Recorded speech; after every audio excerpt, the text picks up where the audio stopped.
का सपना है भारत को सिविल एविएशन में दुनिया की राजधानी बनाना। हम बात कर रहे हैं केंद्रीय उड्डयन मंत्री ज्योतिरादित्य सिंधिया की। और इस सेशन को होस्ट करेंगे हमारे मैनेजिंग एडिटर किशोर अजवाणी। तो जोरदार तालियों से भी स्वागत कीजिए ज्योतिरादित्य सिंधिया का।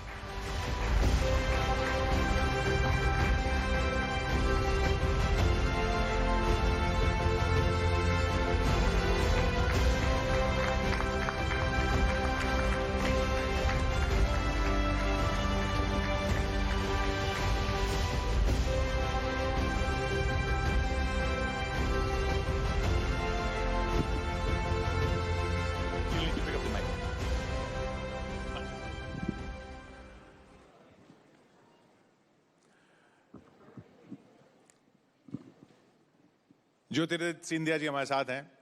सिंधिया साहब, आपके प्लेन की लैंडिंग इस नई सरकार में कैसी हुई है?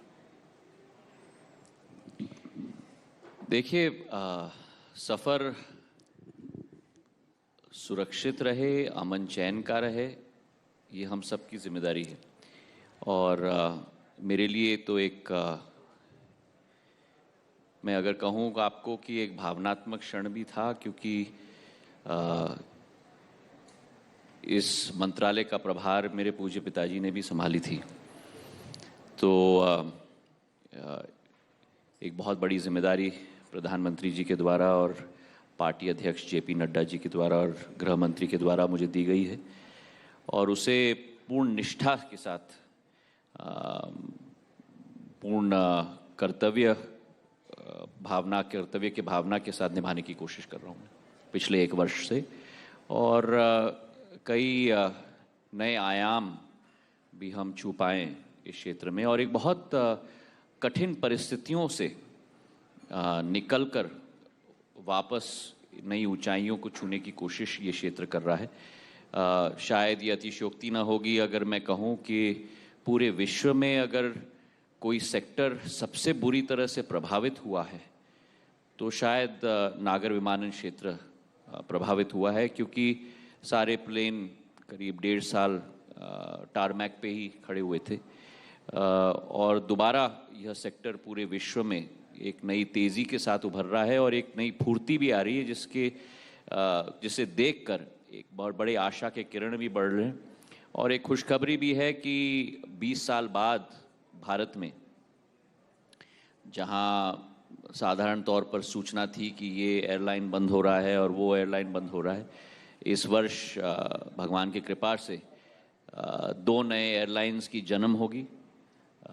एक नया एयरलाइन और एक जिसका रीबर्थ अगर हम कहें तो एक रीबर्थ भी हो रहा है। तो एक शुभ संकेत है इस सेक्टर के लिए।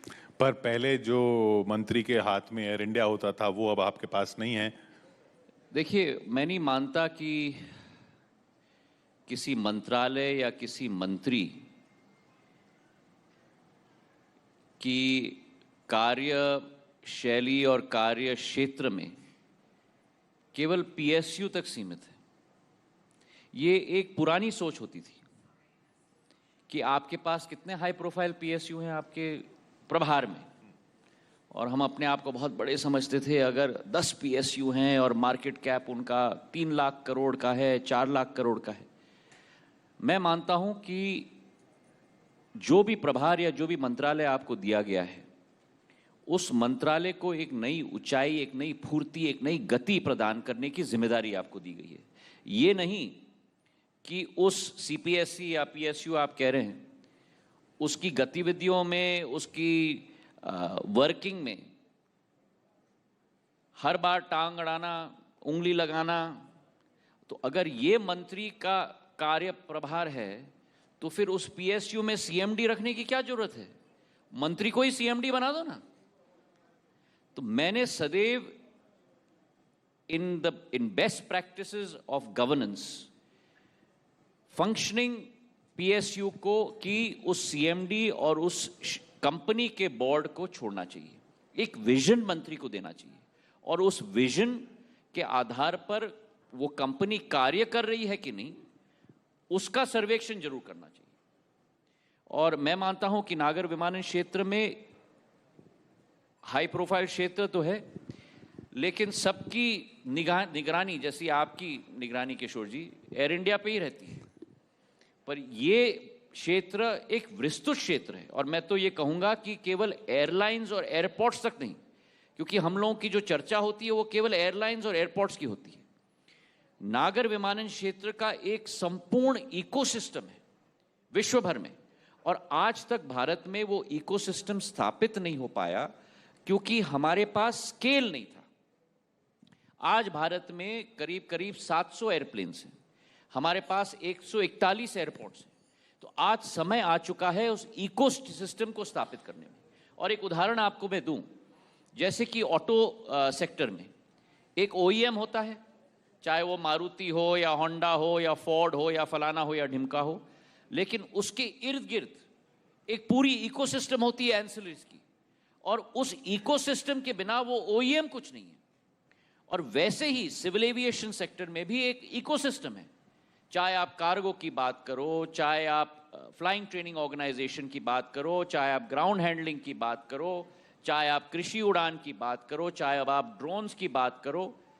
अनेक पूरे इकोसिस्टम को स्थापित करना बहुत महत्वपूर्ण। एमआरओ की आप बात करो, आज हमारे सारे पुर्जे और सारे सर्विसिंग ज़्यादा करके 85% विदेश में होती है। इतने अब एयरक्राफ्ट भारत में आ गए हैं कि वो एमआरओ अब भारत में स्थापित होना चाहिए। और मुझे खुशी है आपको कहते हुए और आपके द्वारा दर्शकों को कहते हुए कि इतिहास में पहली बार अंतर्राष्ट्रीय जगत का सबसे बड़ा एमआरओ साफरान का $150 मिलियन का निवेश भारत में किया जा रहा है, और करीब 1000 इंजन्स की सर्विसिंग आने वाले 2-3 सालों में, मतलब केवल भारत के प्लेन्स के नहीं, विदेश के प्लेन्स की भी सर्विसिंग अब भारत में होगी। ये परिवर्तन भारत के नागर विमानन क्षेत्र में आने की शुरुआत होगी।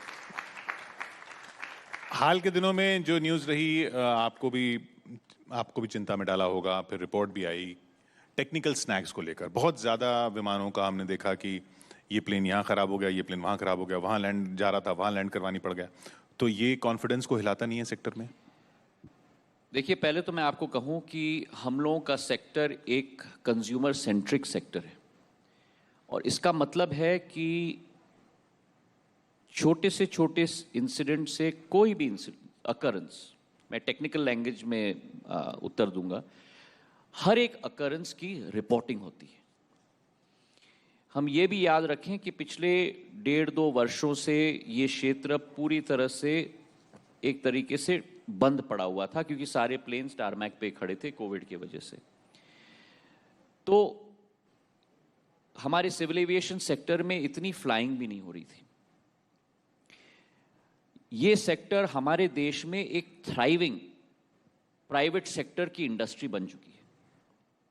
और जैसे आपने कहा कि गवर्नमेंट सेक्टर की कंपनीज अब इस सेक्टर में नहीं हैं, और उस थ्राइविंग प्राइवेट सेक्टर में जिम्मेदारी ऑनगोइंग ऑपरेशंस की प्राइवेट सेक्टर की कंपनी की होती है। लेकिन सरकार का एक रेगुलेटर है डीजीसीए के रूप में, और उस रेगुलेटर की एक एसओपी है, एक एएसपी हम उसे कहते हैं, एक एनुअल सर्वेलेंस प्लान।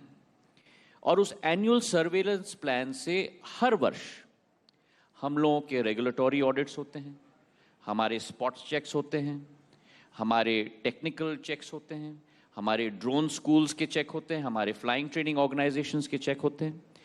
और इस साल जब से हमने प्रभार संभाला है, मैंने साथ में बैठकर जो एनुअल सर्वेलेंस प्लान डीजीसीए का है, हर वर्ष औसत करीब 2280, कोविड के ज़माने में केवल 1000, ऐसे करके पूरे सर्वेलेंस प्लान का चेकिंग होता था, एयरवर्दीनेस, इंजीनियरिंग का, सभी का चेक मिलाकर।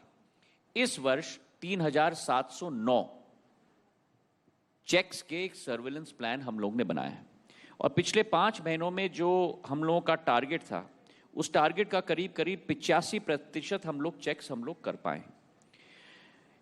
जो वर्तमान में जो सूचनाएं आई थीं, उन सूचनाओं के आधार पे भी डीजीसीए ने रेगुलेटर होने के नाते अपने सिस्टम्स प्रोसेसेस के आधार पर पूरी तरह से एक चेकिंग, एक सर्वेलेंस की है। कई जगह एक्शन भी लिए हैं और हमने एक पूरी मेन्यू भी बनाई थी जहां इंजीनियरिंग क्वालिटी की चेक की जाती है एक एनुअल बेसिस पे, उसी को पूर्ति हमने दी है। उसी के साथ स्पॉट चेक्स भी किए हैं, ऑडिट्स भी किए हैं। कैमो जो हम लोगों का एयर वर्दीनेस मेंटेनेंस ऑर्गेनाइजेशन है उसके भी चेक्स किए हैं और उसके आधार पर जो हम लोगों का नॉर्मल रेगुलेटर की सिस्टम होती है उसके आधार पे ही इस पूरे सेक्टर के लिए हम लोग सेफ्टी के चेक्स करते हैं। सेफ्टी हमारे सेक्टर के लिए पैरामाउंट है, हमारे लिए पैरामाउंट है, मंत्रालय होने के नाते रेगुलेटर के लिए पैरामाउंट है और मैं मानता हूं कि एयरलाइंस के लिए भी पैरामाउंट है और उसी भावना के साथ कार्य प्रगति पर आज भी है। एक बात जो जिससे लोग परेशान होते हैं वो एयरलाइन टिकट्स के रेट्स जो हैं उनको लेकर है। ये कहा गया था कि भाई हवाई चप्पल वाला भी हवाई जहाज़ में जाएगा, अब वो हवाई जहाज़ में जो जा रहा है वो हवाई चप्पल में आ जा रहा है, ऐसे टिकट हो गई। देखिए, दो चीज़ें इसमें मैं उत्तर में आपको समझाना चाहता हूं। पहले तो मैं आपके साथ पूर्ण रूप से सहमत नहीं हूं और इसलिए मैं आपको बताऊं, हवाई चप्पल पहनने वाला भी हवाई जहाज में उड़े, ये उड़े देश की आम नागरिक योजना के तहत प्रधानमंत्री की विचारधारा और संकल्प थी। और आपके समक्ष मैं दर्शकों को भी बताना चाहता हूं, उड़ान सबसे सफल योजना भारत में हुई है जहां वायबिलिटी गैप फंडिंग के आधार पर हम लोग किफ़ायती टिकट्स पूरे देश में हम लोग बेच पाए। और ये आपको बताते हुए मुझे हर्ष भी है कि उड़ान योजना के तहत आज करीब 2 लाख फ्लाइट्स देश में उड़ पाई हैं और उन 2 लाख फ्लाइट्स में करीब 1 करोड़ हमारे देश के नागरिक, जिसमें से कई लोग जिन्होंने कभी भी उड़ान में अपना पैर नहीं रखा था, हाथ नहीं रखा था, उन लोगों को नागर विमानन क्षेत्र के द्वारा एक जगह से दूसरी जगह जाने के लिए सहूलियत मिल पाई। बात आपने की टिकट्स की, 2 बातें आपको इस विषय में समझाना चाहता हूं। पहली बात कि हम लोगों की जो नागर विमानन क्षेत्र है विश्व भर में ये एक सीजनल बिजनेस होती है।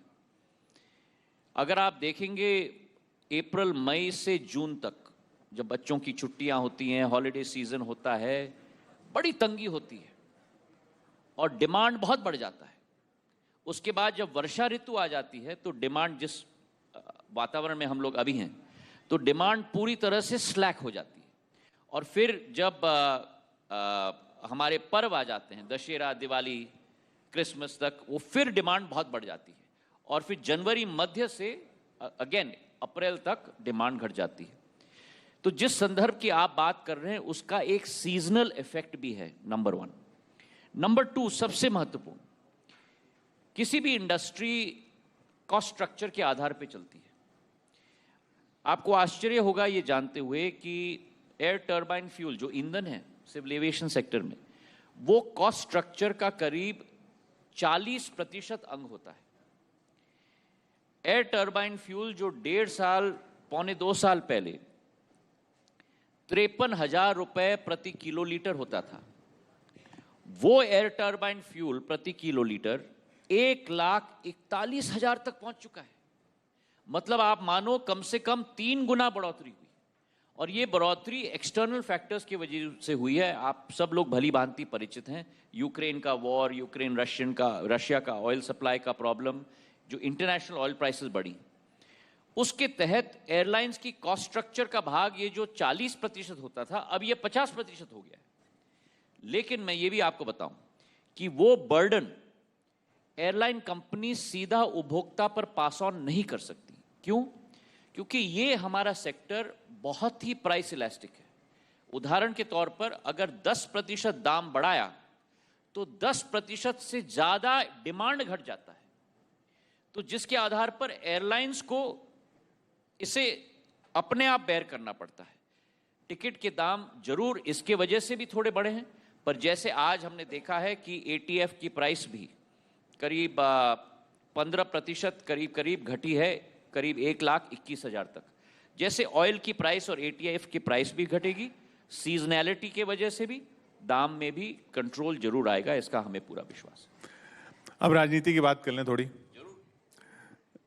वो जो विमान आप छोड़ के आए हैं कांग्रेस का, वो लैंड क्यों नहीं कर पा रहा है? क्या जनता क्लियरेंस नहीं दे रही है उसको? उसके पायलट में कमी है या उसके विमान के डिजाइन में प्रॉब्लम है?